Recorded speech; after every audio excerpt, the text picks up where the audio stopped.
নমস্কার সুপ্রিয় দর্শক শ্রোতা সকলকেই স্বাগত হিন্দু লাইফস ম্যাটার ইউটিউব চ্যানেলে। দর্শক, আজকের এই এপিসোডে আমি আলোচনা করব ভারতের পশ্চিমবঙ্গের বিধানসভার নির্বাচন নিয়ে। আপনারা জানেন যে ভারতের কেন্দ্রীয় নির্বাচন কমিশন অলরেডি পশ্চিমবঙ্গ সহ বেশ কয়েকটি রাজ্যের নির্বাচন ঘোষণা করে দিয়েছে। তো 2026 সালের এই বিধানসভা নির্বাচনটি দুই ধাপে পশ্চিমবঙ্গে হবে। প্রথমটি 23 এপ্রিল, প্রথম নির্বাচনের দিন, এবং দ্বিতীয় ধাপের নির্বাচনটি হবে 29 এপ্রিল এবং ভোট গণনা হবে 4 মে। কিন্তু এই নির্বাচনে কে জিতবে বা কে হারবে সেই আলোচনাকে ছাড়িয়ে নির্বাচনটা আদৌ হবে কিনা সেইটাই বড় প্রশ্ন হয়ে দেখা দিয়েছে। আপনারা দেখেছেন যে SIR শুরু হয়েছিল সেই প্রায় বছরখানেক আগে থেকে, এবং আমরা দেখেছি বিভিন্নভাবে এই SIRকে ঘেঁটে দেওয়ার জন্য প্রাণান্তকর চেষ্টা বর্তমান মুখ্যমন্ত্রী, আমি বর্তমান বলছি এই কারণে যে নির্বাচনের পরে তিনি হয়তো না থাকার সম্ভাবনাটা খুবই প্রবল, তো তিনি ঘেঁটে দেওয়ার চেষ্টা করেছেন। তার উদ্দেশ্য ছিল এই ঘেঁটে দিলে পশ্চিমবঙ্গের এই ভোটার রোলে প্রায় 1 কোটিরও বেশি মানুষ, মানে যেটা দেখা গেছে আর কি, SIR-এ অলরেডি 65 লাখ সম্ভবত বাদ হয়ে গিয়েছে, আরও 60 লক্ষ আছে আন্ডার এডুকেশন, এবং এর মধ্যে যেইভাবে যাচ্ছে, যেই রেটে যাচ্ছে তাতে বোঝা যাবে যে আরও 20-25 লাখ বাতিল হবে। তারপরে এই SIR প্রক্রিয়ায় অনেক মানুষ কোনো আপিলই করে নাই, সোয়াপই করে নাই, কোনো কাগজপত্র জমা দেয়নি। সো সেই দিকে মিলিয়ে দেখা যাচ্ছে যে এই ভোটার রোল থেকে প্রায় 85-90 লক্ষ মানুষ বাদ যাবে। এবং অনেকেই বলছে যে এগুলি নাকি মমতার ভোটার, যারা নাকি রাজ্য ছেড়ে চলে গেছে, যারা মারা গেছেন, বা যারা অনুপ্রবেশকারী, ভুয়া তথ্য দিয়ে তারা ভোটার হয়েছেন, এইগুলি বলছে যে তারা নাকি মমতার ভোটার। মৃতরাও নাকি কোনো না কোনোভাবে সেই নির্বাচনের দিন এসে ভোটটা দিয়ে যায়। তো সেগুলি হয়েছে রাজনৈতিক কথাবার্তা। আমি শুধু বললাম যে মাঠে ঘাটে কি কানাঘুষা হচ্ছে, কিন্তু সবচাইতে যেই জটটা পাকানোর যেই চেষ্টা হয়েছিল, SIR-কে ঘেঁটে দেওয়ার চেষ্টা করা হচ্ছিল, SIR-টা কি ঘেঁটে গেলই শেষ পর্যন্ত? এবং নির্বাচনটা কি আদৌ 23 এপ্রিল এবং 29 এপ্রিল নির্বাচন কমিশন করতে পারবে পশ্চিমবঙ্গে? তো কেন এটা একটা বিরাট প্রশ্ন এবং একটি বিরাট আইনি এবং প্রশাসনিক জট, সেটা হলো প্রায় 60 লাখেরও বেশি ভোটার এখনও আন্ডার অ্যাডজুডিকেশন আর কি, আন্ডার অ্যাডজুডিকেশনে আছে বলা হয়েছে। অর্থাৎ তাদের ভোটাধিকার, তারা ভোট দিতে পারবে কি পারবে না এখনও বিচারিক প্রক্রিয়ার মধ্যে ঝুলে রয়েছে, এবং সমস্যাটার শুরু এইখানেই। দর্শক, গণতন্ত্রে নির্বাচন শুধু ভোটের তারিখ ঘোষণা করলেই হয় না। গণতন্ত্রের সবচাইতে গুরুত্বপূর্ণ বিষয় হলো যোগ্য ভোটার যেন ভোট দিতে পারেন। আর যদি লাখ লাখ মানুষের ভোটাধিকার অনিশ্চিত থাকে, তাহলে প্রশ্ন উঠবে এই নির্বাচন কতটা বৈধ হয়েছে, কতটা ন্যায্য হয়েছে, কতটা সাংবিধানিকভাবে হয়েছে। তো আমরা আজকের এই ভিডিওতে ধাপে ধাপে এই প্রসঙ্গটা আলোচনা করব যে এই SIR বা স্পেশাল ইন্টেন্সিভ রিভিশন এর আসল জটটা কোথায়, 2 60 লাখ আন্ডার অ্যাডজুডিকেশন ভোটারের অর্থ কী, 3 সুপ্রিম কোর্ট কেন বিচারিক অফিসার এবং পরে আপিল ট্রাইব্যুনাল গঠনের কথা বললেন, 4 এত কম সময়ে এইসব মামলা নিষ্পত্তি আদৌ সম্ভব কিনা, 5 যদি সম্ভব না হয় তাহলে ভোট পিছানো হবে কিনা, আর 6 ভোট যদি পিছানো হয় পশ্চিমবঙ্গকে শাসন করবে কে। তো দর্শক, চলুন শুরু করা যাক। প্রথম হলো নির্বাচন কমিশন কি ঘোষণা করেছে। নির্বাচন কমিশন পশ্চিমবঙ্গের 294টি আসনে 2 দফায় ভোটের সূচি ঘোষণা করেছে। প্রথম দফার ভোট 23 এপ্রিল, দ্বিতীয় দফার 29 এপ্রিল, ভোট গণনা 4 মে। প্রথম দফার মনোনয়ন জমা দেওয়ার শেষ দিন হচ্ছে 6 এপ্রিল, দ্বিতীয় দফার ক্ষেত্রে 9 এপ্রিল, অর্থাৎ সময় খুব কম। এখানে আরেকটা গুরুত্বপূর্ণ তথ্য হলো 2021 সালে পশ্চিমবঙ্গে ভোট হয়েছিল 8 দফায়, এবার সেটা নামিয়ে 2 দফা করা হয়েছে। নির্বাচন কমিশন বলছে যে বিস্তারিত পর্যালোচনার পর এই সিদ্ধান্ত নেওয়া হয়েছে। রাজনৈতিক দলগুলোর একাংশ 1 বা 2 দফার নির্বাচন চেয়েছিল, কিন্তু একই সময়ে আরেকটি খবর সামনে আসে, সেটা হলো ভোটের সূচি ঘোষণার সময়ও এই 60 লক্ষ ভোটার, তাদের ভবিষ্যৎ যে এখনও চূড়ান্ত নয়, এটা একটা জটিল সমস্যা এবং এইটাই মোটামুটি বিতর্কের কেন্দ্রবিন্দু। দ্বিতীয় হলো SIR, স্পেশাল ইন্টেনসিভ রিভিশন। সেখানে উদ্দেশ্য ছিল যে এই ভোটার তালিকাকে নতুন করে গভীরভাবে যাচাই করা। পশ্চিমবঙ্গের সিইওর 28 ফেব্রুয়ারি প্রেস নোটে বলা হয়েছে যে এই প্রক্রিয়ার উদ্দেশ্য হলো সব যোগ্য ভোটারকে অন্তর্ভুক্ত করা এবং অযোগ্য ভোটারদের বাদ দেওয়া, এবং এটি 100% ফিজিক্যাল ভেরিফিকেশনের ভিত্তিতে করা হয়েছে। সেখানে মৃত, রাজ্যের বাইরে স্থায়ীভাবে সরে যাওয়া, ডুপ্লিকেট রেজিস্ট্রেশন ইত্যাদি শনাক্ত করার কথাও বলা হয়েছে। 27 অক্টোবর 2025 আগে পশ্চিমবঙ্গে মোট ভোটার ছিল 7,66,37,529 জন। 16 ডিসেম্বরের খসড়া প্রকাশের আগে 58,20,899টি এনিউমারেশন ফর্ম ফেরত আসেনি, অর্থাৎ এরা অযোগ্য, এরা অটোমেটিক বাদ। 28 ফেব্রুয়ারির তথ্যে দেখা যাচ্ছে যে 60,06,675 জন ভোটার তাদের কাগজপত্রে তথ্যে গরমিল আছে এবং দে আর আন্ডার অ্যাডজুডিকেশন। তাদেরকে যাচাই বাছাই প্রক্রিয়ার মধ্য দিয়ে যেতে হবে, এবং চূড়ান্ত রোলে দেখানো হয়েছে বর্তমানে ভোটার সংখ্যা 6,44,52,609 জন। তো এখন এই বাকি 60 লক্ষ থেকে যারা বিচারিক রিভিউর মধ্য দিয়ে যাবে, তারপরে তাদেরকে সাপ্লিমেন্টারি লিস্টে তাদের নাম যোগ করা হবে।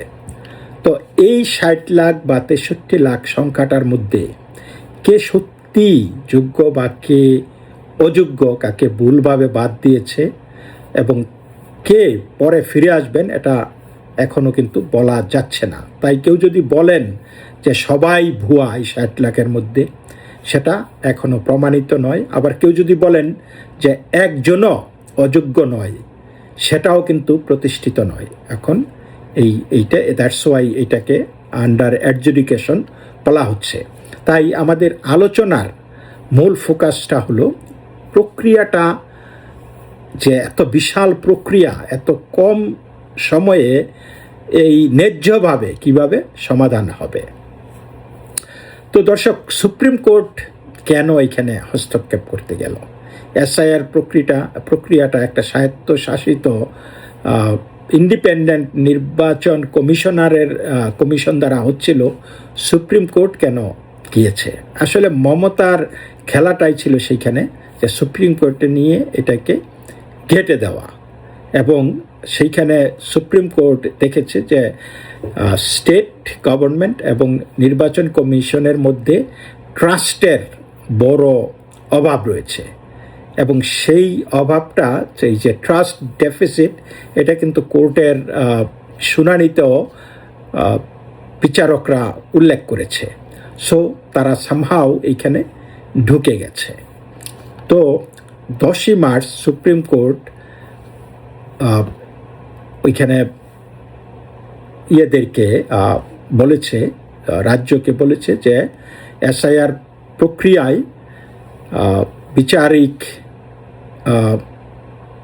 বিচারকদের তত্ত্বাবধানে এসআইআর বাকি প্রক্রিয়াটা করতে হবে, এবং এরপরেও যদি কেউ বাদ যায় তাহলে তাদেরকে আপিলের ব্যবস্থা, অ্যাপিলেট ট্রাইব্যুনাল গঠন করা হবে, তারা আপিলে যেতে পারবে। কিন্তু এখন যেই বিষয়টা যে দেখেন, এই 60 লক্ষ মানে চেক করতে করতে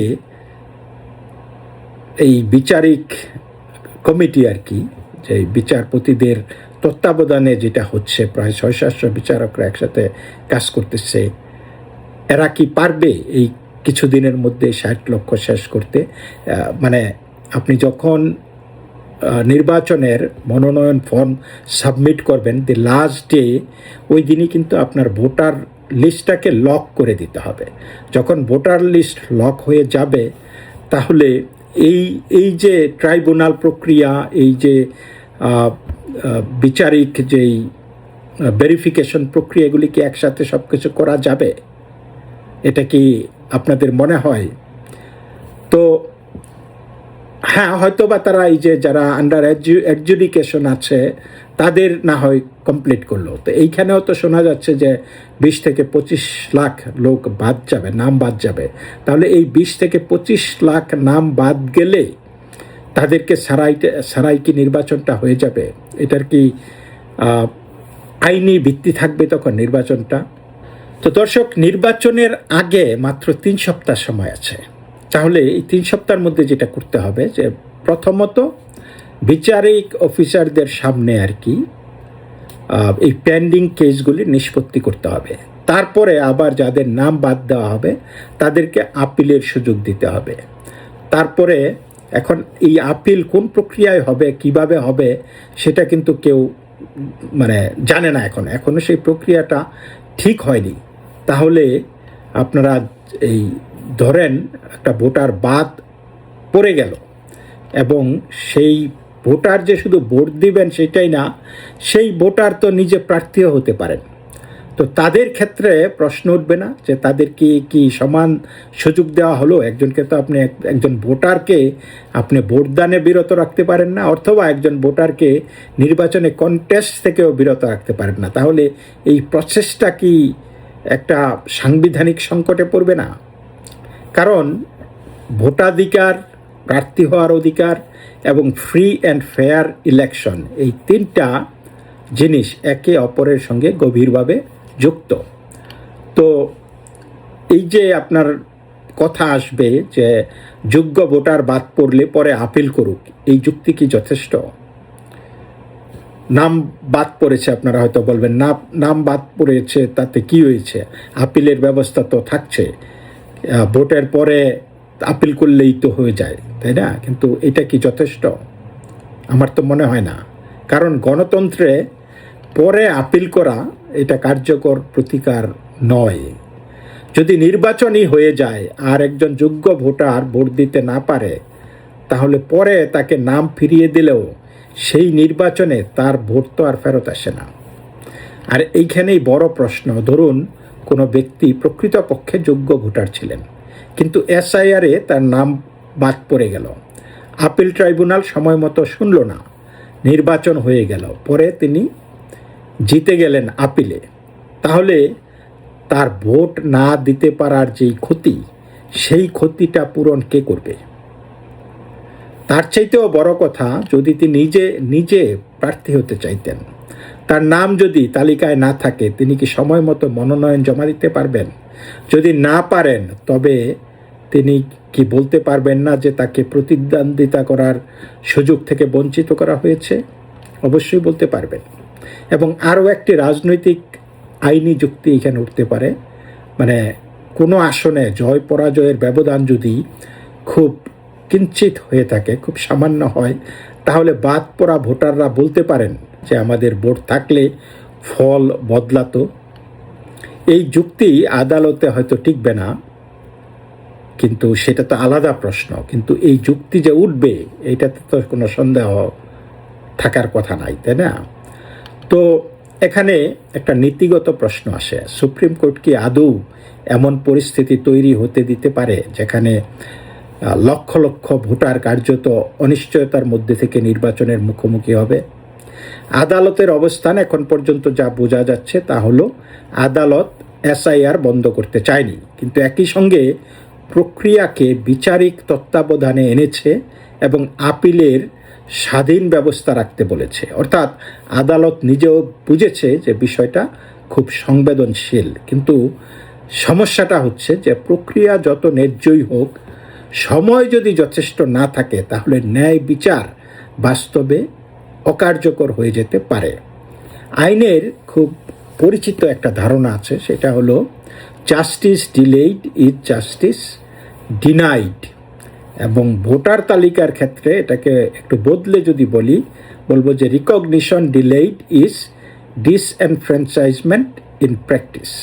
অর্থাৎ আপনি কাগজে বললেন মানুষের আপিলের অধিকার আছে, মানুষের ভোট দেবার অধিকার আছে, কিন্তু সেই আপিলের ফল যদি ভোটের আগেই না আসে তাহলে বাস্তবে তিনি ভোট থেকে বঞ্চিত, তার নাগরিক অধিকার থেকে বঞ্চিত, এবং সুপ্রিম কোর্ট কাউকে ভোটদানের অধিকার বঞ্চিত করার ক্ষমতা রাখে কিনা, এই বাস্তবতাকে যদি আমরা উপেক্ষা করি তাহলে নির্বাচন পরবর্তী আইনি সুনামি তৈরি হতে পারে, মানে ব্যাপক মামলায় এই নির্বাচনও ঘেঁটে যেতে পারে। তো দর্শক, মমতা বন্দ্যোপাধ্যায় এবং তৃণমূলের বক্তব্য হলো এই এসআইআর প্রক্রিয়ায় সাধারণ মানুষের ভোটাধিকার ক্ষুণ্ণ হচ্ছে। জানুয়ারিতে তিনি প্রকাশ্যে মানুষকে নিজের নাম খসড়া তালিকায় আছে কিনা যাচাই করতে বলেন এবং জানান আইনি লড়াই হবে। অন্যদিকে বিজেপি ও আরও কিছু বিরোধী শক্তির বক্তব্য যে দীর্ঘদিনের বিকৃত ভোটার তালিকা, অযোগ্য বা অবৈধ নাম এবং সীমান্তবর্তী অঞ্চলে অনিয়ম, এসব ঠিক করতেই এসআইআর খুবই জরুরি ছিল। বিভিন্ন রাজনৈতিক দল কমিশনের কাছে 1 বা 2 দফায় ভোটের দাবি জানিয়েছিল। তো আমার যেই বিশ্লেষণ সেটাতে আমি বলবো যে মমতা বন্দ্যোপাধ্যায় চেয়েছিলেন পুরানো ভোটার তালিকা বহাল থাকুক, যাতে তার সেই গোষ্ঠ ভোটাররা এসে ভোট দিতে পারে, আর এসআইআর সফল হলে তার রাজনৈতিক ক্ষতি হতে পারে। এটা একটা মানে তিনি জেনে বুঝেই এই পুরা সিস্টেমটাকেই তিনি ঘেঁটে দেওয়ার চেষ্টা করেছেন। তো আদালতকে টেনে এনে এখন কি হবে এটা কিন্তু বলা যাচ্ছে না, নির্বাচনটা কি তাহলে পিছিয়ে দেওয়া হবে। মানে আমার চিন্তা হলো নির্বাচন কমিশন এখনো ভোট পেছানোর পক্ষে নয়, কিন্তু এই প্রক্রিয়াটা তো আর নির্বাচন কমিশনারের হাতে নাই, এখন এখানে জুডিশিয়ারি ঢুকে গেছে। তো যদিও এটা মানে জুডিশিয়ারির কাজে একটু চিন্তা ভাবনা করে এই সমস্ত সচরাচর যখন কোনো প্রক্রিয়া শুরু হয় তখন কিন্তু বিচার বিভাগ এই সমস্ত প্রক্রিয়ায় ঢুকতে চায় না, কিন্তু ঢুকে গেছে, যেটা বারবার যাওয়ার কারণেই হোক, যে কোনো কারণেই হোক, সুপ্রিম কোর্ট এখানে ঢুকে গেছে, জুডিশিয়ারি ঢুকে গেছে। সুতরাং তাদেরকে তো আপনি এখন তারাই যেইভাবে করবে নির্বাচন কমিশন সেইভাবেই মানতে হবে। এখন তারা ইতিমধ্যে সময়সূচি ঘোষণা করেছে, প্রশাসনিক প্রস্তুতি তারা এগোচ্ছে। মানে সিইসি প্রকাশ্যে বলেছেন যে কোনো যোগ্য ভোটারের নাম বাদ পড়বে না এবং বিচারিক আদেশ অনুযায়ী সাপ্লিমেন্টারি লিস্ট যুক্ত হবে। এখন এই যে কোনো নাম বাদ পড়বে না এবং সাপ্লিমেন্টারি লিস্ট যুক্ত হবে, তার মানে এই নয় যে ঝুঁকি নেই। ঝুঁকি আছে 3টা স্তরে। প্রথম ঝুঁকি হয়েছে প্রায়োগিক ঝুঁকি, এত অল্প সময়ে এত বিপুল সংখ্যক কেস মেটানো যাবে কিনা। দ্বিতীয়ত হয়েছে আইনি ঝুঁকি, যদি বহু মানুষ ভোটের আগেই মানে প্রতিকার না পেতে পারে তাহলে নির্বাচন পরবর্তী মামলা অনেক হতে পারে। তৃতীয়ত হলো নৈতিক এবং সাংবিধানিক ঝুঁকি। একটা বড় অংশের ভোটার যদি মনে করেন তাদের সুযোগ দেওয়া হয়নি তাহলে নির্বাচনের বৈধতা নিয়ে প্রশ্ন উঠবে। সুতরাং আমার মূল্যায়ন হলো যে ভোট পিছানো এখন ঘোষিত সিদ্ধান্ত নয়, কিন্তু ভোট নির্ধারিত সময়ে হওয়া সম্পূর্ণ নিশ্চিন্ত ব্যাপারও নয়। আমার তো মনে হচ্ছে যে ভোট পিছিয়ে যেতে পারে। এখন এই সমস্ত কিছু নির্ভর করতেছে যে কত দ্রুত এই বিচারিক নিষ্পত্তির গতি, এবং দুই হইছে আপিল ট্রাইব্যুনাল বাস্তবে কত দ্রুত কাজ সারতে পারবে বা শুরু করতে পারবে, এবং সাপ্লিমেন্টারি লিস্ট কত তাড়াতাড়ি এবং কত স্বচ্ছভাবে দেওয়া যাবে। তারপরে এখন আরেকটা প্রশ্ন হইল যে এই জিনিসগুলা কিন্তু মনে হচ্ছে যে অনেক দীর্ঘমেয়াদে অনেক সময় লাগতে পারে, এর মধ্যে এত কিছু সম্ভব না। আর আরেকটা মূল জিনিস হলো যে ভোটাধিকার, কারো ভোটাধিকার আপনি হরণ করতে পারেন না, যে এইবার ভোট দিয়েন না, নেক্সট ইয়ারে সময় নিয়ে সব ঠিক হয়ে যাবে। আবার একইভাবে আপনি বলতে পারেন না যে ওকে পুরানো লিস্টেই ভোট হোক, যেখানে আপনি জানেন যে প্রায় কোটি ভোটার হয় মারা গেছে, নাইলে ফ্রড করেছে, নাইলে কোনো কিছু। তো সুতরাং কোন পথে আপনি যাবেন, এটা একটা খুবই গুরুত্বপূর্ণ সিদ্ধান্ত। সুতরাং সেই ক্ষেত্রে নির্বাচন পিছাতেও পারে, যে it's late better than never, তাই না? তো এখন নির্বাচন যদি পিছায় তাহলে পশ্চিমবঙ্গ চালাবে কে? কারণ বিধানসভার মেয়াদ শেষ হলে সাধারণত নতুন সরকার গঠন হওয়ার কথা, কিন্তু যদি ভোটই না হয় তাহলে বা ভোট হলেও আইনি জটিলতার কারণে যদি সেটা সাংবিধানিক প্রশ্নের মুখে পড়ে, তাহলে মানে সরকারটা চালাবে কে? তো এইখানে তাত্ত্বিকভাবে কয়েকটি পথ আছে। সেটা হলো বিদ্যমান সরকার কেয়ারটেকার স্টাইলে সীমিত ভূমিকায় থাকতে পারে। আবার আর্টিকেল 356-এর অধীনে প্রেসিডেন্টস রুল জারি হবে কিনা, এটা একটা দেখার বিষয়। 3, আদালত কি কোনো অন্তর্বর্তী সাংবিধানিক সমাধানের নির্দেশ দিতে পারে কিনা, কিন্তু এরকম কিন্তু ভারতবর্ষে কোনো দিনই হয় নাই। তা আদালত কি আবারও আরেক ধাপ এগিয়ে গিয়ে আরেকটা ডক্ট্রিন বা আরেকটা প্রেসিডেন্ট তৈরি করবে? যে মানে এই যে SIR এর মধ্যে যুক্ত হওয়া, এগুলি কিন্তু হয় নাই কখনোই, আদালত এইবার ঢুকে গেছে। তারপরে যদি আবার এই যে প্রশাসনিকভাবেও আদালত ঢুকে যায়, তো আদালতের লিমিটটা কত দূর, সংবিধান তাদেরকে কতটুকু পাওয়ার দিয়েছে, এগুলিও কিন্তু প্রশ্ন চলে আসবে। যে এখন কি কোর্ট কি এখন বস হয়ে গেছে, মানে এরকম একটা কিছু আসতে পারে।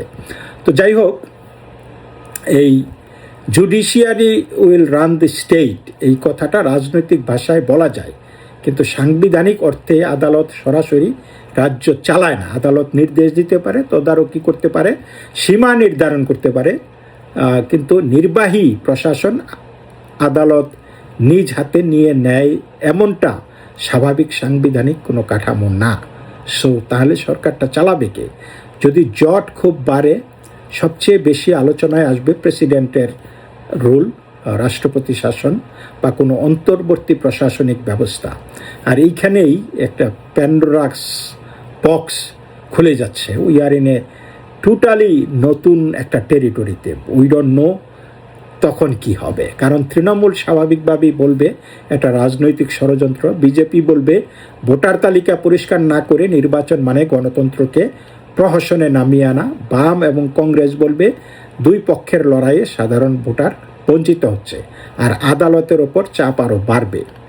তো আমি যেই মূল জিনিসটা, আমার যেই বক্তব্য, সেটা হলো এই পশ্চিমবঙ্গে এখন শুধু রাজনৈতিক লড়াই চলতেছে না, এটা চলতেছে ইলেকটোরাল লেজিটিমেসির লড়াই। আর এই নির্বাচনটা কি বৈধ নাকি অবৈধ হবে। দ্বিতীয়ত, ভোটের দিন ঘোষণা হয়ে গেলেই সব সমস্যা মিটে যায় না, এটা দেখিয়ে দিল। বরং এখন সবচেয়ে বড় প্রশ্ন হলো কে ভোট দিতে পারবে। তারপরে 60 লাখেরও বেশি আন্ডার অ্যাডজুডিকেশন ভোটারের বিষয়টি ছোটোখাটো কোনো টেকনিক্যাল সমস্যা বলে উড়িয়ে দেওয়া যায় না, এবং এই নাম্বারটা এইখানে এদেরকে নিয়ে যা হবে তা এই নির্বাচনটির চরিত্র বদলে দেবে। তারপরে আরেকটা জিনিস হলো সুপ্রিম কোর্ট আপিল ট্রাইব্যুনাল করতে বলেছে। এতে বোঝা যায় আদালত নিজেও বিষয়টিকে গুরুত্বপূর্ণভাবে মনে করেছে, কিন্তু আপিলের অধিকার থাকলেই হবে না, সেটা ভোটের আগেই কার্যকর করতে হবে। তারপরে যদি যোগ্য ভোটারদের বড় অংশ ভোটের আগে ন্যায্য সুযোগ না পায়, তাহলে ভোট পেছানোর দাবি শুধু রাজনৈতিক দাবি থাকবে না, তা সাংবিধানিক চুক্তিতে রূপ নেবে। তো সর্বশেষ যেটা হলো শেষ কথা, গণতন্ত্রের শক্তি শুধু ব্যালট বাক্সে না, গণতন্ত্রের শক্তি সেই ব্যালট বাক্সের অধিকারে। কেউ তৃণমূল সমর্থক হতে পারে, কেউ বিজেপি, কেউ বাম, কেউ কংগ্রেস, কেউ কারো সমর্থক নাও হতে পারে, কিন্তু একটি বিষয়ে সবার একমত হওয়া উচিত, যোগ্য ভোটারকে ভোট দিতে হবে। এবং যদি রাষ্ট্র, নির্বাচন কমিশন, আদালত সবাই মিলে এমন একটি পরিস্থিতি তৈরি করে যেখানে কোটি না হলেও প্রায় সমসংখ্যক মানুষ ভোট দিবেন কি দিবেন না তা ভোটের একেবারে সামনে এসে অনিশ্চয়তায় ভোগে, তখন সেটা প্রশাসনিক সমস্যা না, শুধু সেটা গণতন্ত্রের বিশ্বাসযোগ্যতার সংকট। আজ পশ্চিমবঙ্গ ঠিক সেই সীমানায় দাঁড়িয়ে আছে। ভোট কি সময় মতো হতে পারে, ভোট কি পিছাতে পারে, সেটা উড়িয়ে দেওয়া যাচ্ছে না। কিন্তু যাই হোক, একটা বিষয় স্পষ্ট, এই নির্বাচন শুধু সরকার পাল্টানোর নির্বাচন নয়, এটি পশ্চিমবঙ্গে ভোটার পরিচয়, নাগরিক অধিকার, বিচারিক হস্তক্ষেপ এবং সাংবিধানিক সীমারেখা সব কিছুর এক বড় পরীক্ষার নাম। তো দর্শক, আপনার কি মনে হয়, ভোট নির্ধারিত সময়ে হওয়া উচিত, নাকি আগে সব যোগ্য ভোটাররা ভোট দেখ, তারপরে বাকিদের ভাগ্য নির্ধারিত হবে?